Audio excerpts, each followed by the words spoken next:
Hello 10th class.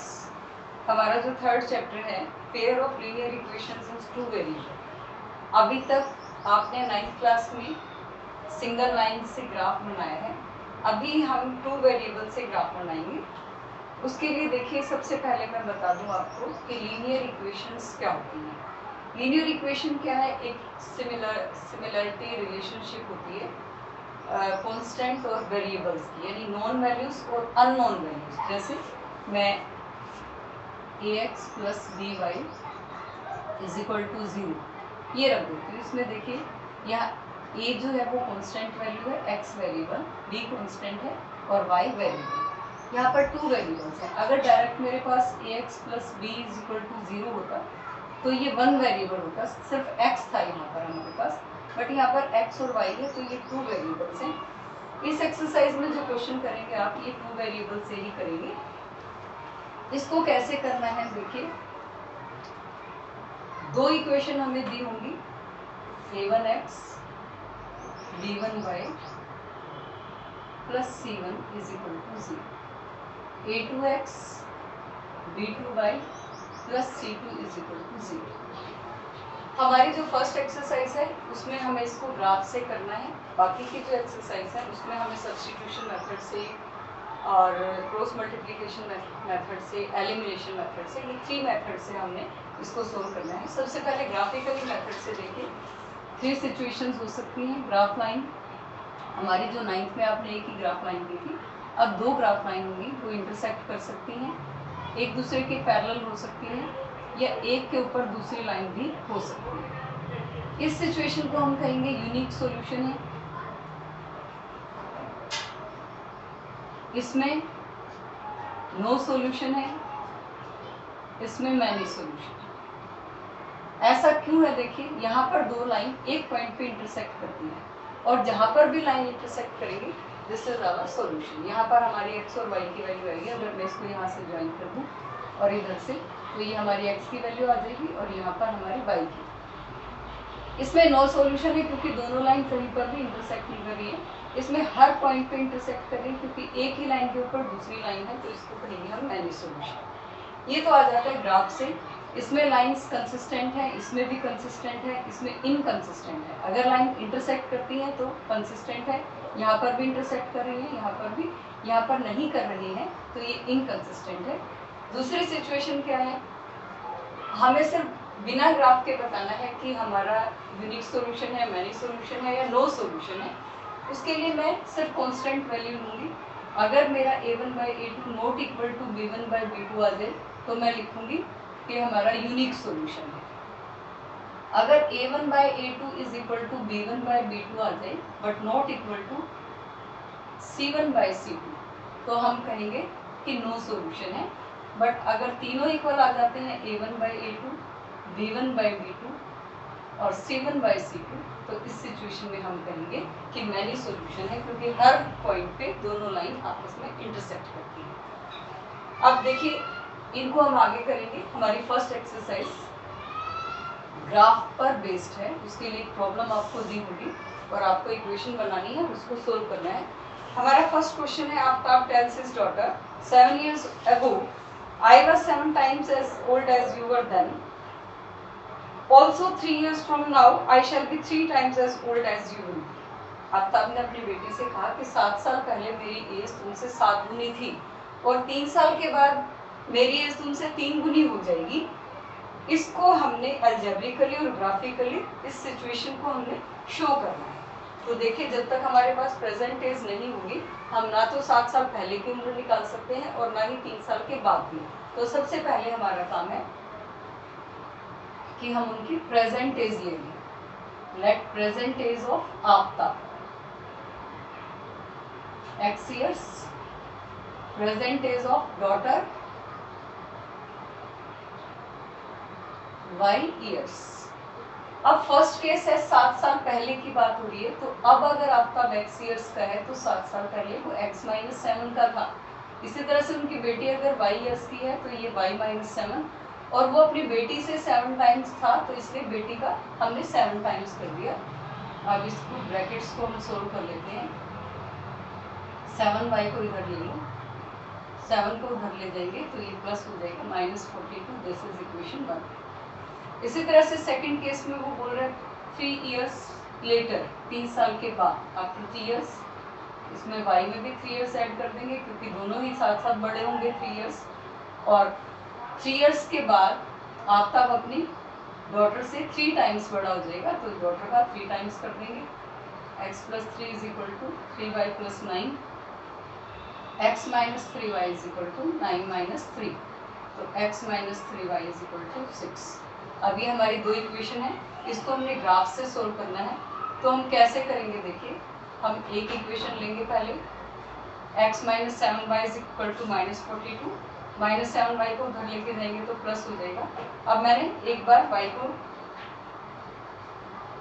6 put कर दिया, 7 6 या 42, 42 में से 42 लेस करेंगे तो 0 आएगी। एक बार मैंने y को 5 पुट कर दिया, 7 5 या 35, और इसमें से 35 को लेस करोगे तो -7 होगा। इसी तरह से इस इक्वेशन में भी y को हमने -6 बनाना है, या एक बार 0 रख देती हूँ, 3 0 0 तो 6 आ जाएगा, और -2 रखेंगे तो x की वैल्यू 0 आएगी। अब इसको हमने ग्राफिकली सोल्व करना है, तो हम क्या करेंगे, ग्राफ लाइन लेंगे, y को x, हम x की वैल्यू चेक करेंगे कहाँ से कहाँ तक है, 0 6 -7, तो मैं ये 2 4 6 ले लेती हूँ, -2 -4, और इधर मैं ले लेती हूँ -6।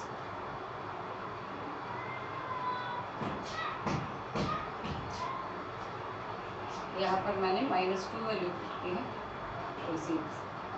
अब देखिए x 0 है तो y 6, 2 4 6 यहाँ आ जाएगा। x -7 है तो y 5, -7, अब -7 यहाँ आएगा लगभग, -7 है तो 5 यहाँ पर ले जाइए, इसको फ्री हैंड से या स्केल से आप मिला सकते हैं। x 0 है, अगर हमारा सॉरी y 0 है तो x 6 ये आ जाएगा, और अगर y हमारा -2 है तो x 0,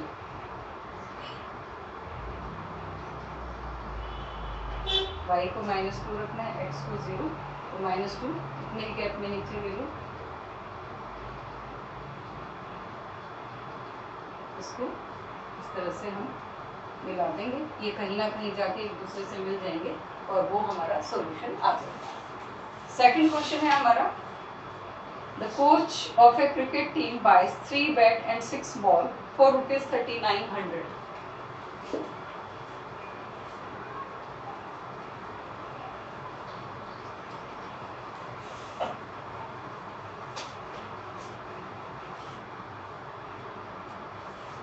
कोच है क्रिकेट टीम का, उसने 3 बैट और 6 बॉल्स खरीदे हैं 3900 के।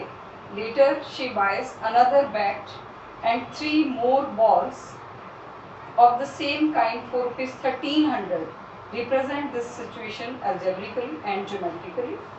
इसमें भी देखिए हमारे पास 3 बैट हैं, 3 बॉल्स हैं, तो जब तक हमारे पास एक एक बैट और बॉल की कीमत नहीं होगी हम ज़्यादा की नहीं निकाल सकते। तो सबसे पहले मैं लेट करती हूँ, let cost of 1 bat ₹x, cost of 1 ball ₹y। अब हमारा फर्स्ट केस क्या है कि उसने 3 बैट और 6 बॉल खरीदे हैं। एक बैट अगर x रुपीज़ का है तो 3 बैट 3x, 6y बॉल्स के हो जाएंगे और टोटल 3900। इसमें से मैं 3 कॉमन भी ले सकती हूँ, x + y = 1300। This is equation 1। फिर है सेकंड केस। सेकंड केस में उसने कहा है कि कुछ टाइम के बाद उन्होंने एक और बैट और 3 बॉल्स खरीदी हैं जिनकी कॉस्ट है 1300। एक बैट है तो x रुपीज़ का है, 3 बॉल्स 3y की, और ये 1300 रुपीज़। This is equation 2। अब ग्राफ बनाना है। फर्स्ट इक्वेशन हमारी ये है, तो x = 1300 - y। एक बात का ध्यान रखिएगा, यहाँ पे हंड्रेड्स में वैल्यू है तो आपको 1 2 लेने की ज़रूरत नहीं है, थोड़ी बड़ी वैल्यूज लेंगे। जैसे मैं y को 200 रख देती हूँ तो ये 1100 हो जाएगा। 400 रखती हूँ अगर मैं 900 हो जाएगा, और 600 रखती हूँ तो 700 हो जाएगा। इस तरह से हम वैल्यूज रखेंगे ताकि दिक्कत ना पड़े। इसी तरह से second equation x + 3y = 1300, x = 1300 - 3y।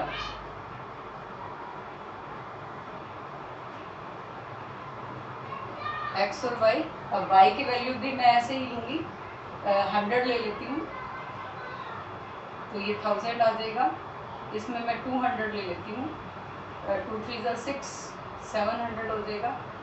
इसमें मैं 300 ले लेती हूँ, 3 3 = 9, और ये 400। तो हमारी जो वैल्यूज़ है देखिए, ये मिनिमम है हमारी 100 और मैक्सिमम है 1100। तो इस तरह से हम जब ग्राफ बनाएंगे तो थोड़ा हमारे लिए इजी हो जाएगा। यहाँ पर 0 है तो यहाँ 200, 400, 600, 800, 1000 और 1200, इस तरह से हम गैप ले लेंगे। इसी तरह से यहाँ पर भी, और फिर हम x अगर 1100 है तो y 200 है। अब देखिए यहाँ 11 है और 200 तक यहाँ पर आ जाएगा। x 900 है तो 400, ये 400 है। अब 900 यहाँ है तो यहाँ पर 400 आ जाएगा इसके सामने।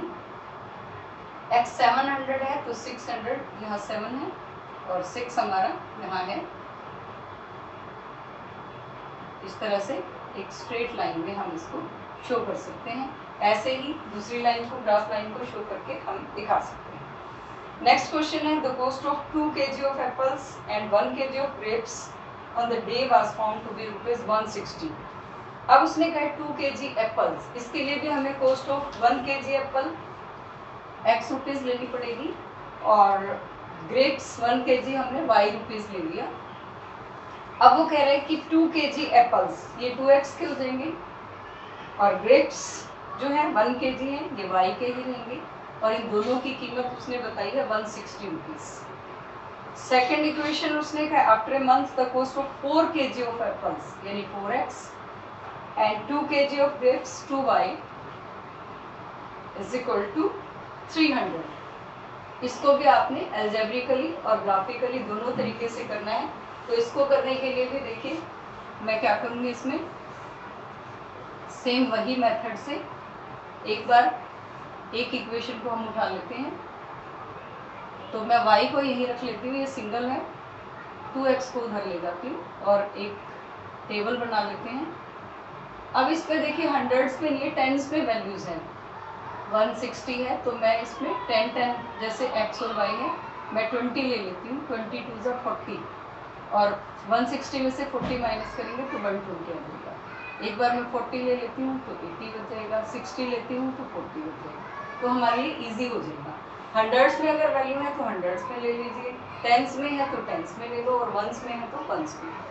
सेकेंड इक्वेशन इसी तरह से है, इसमें से हम 2 कॉमन भी ले सकते हैं, या वैसे ही करना है तो भी काम चल जाएगा। अगर मैं 2 कॉमन ले लेती हूँ तो 2x + y = 150, और y = 150 - 2x।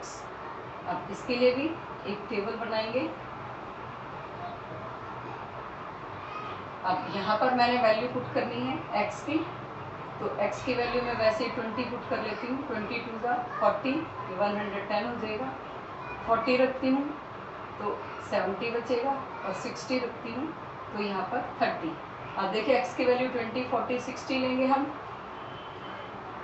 20 40 60, और y की वैल्यूज हमारे पास है 120 तक। तो यहाँ पर भी हम 20 20 के गैप में वैल्यूज लेके और इसको शो करें। ओके, हमारे पास इतने ही क्वेश्चन है 3.1 एक्सरसाइज के। इसको आप लोग ध्यान से करेंगे, अगर कोई प्रॉब्लम है तो पूछेंगे। Thank you, have a nice day.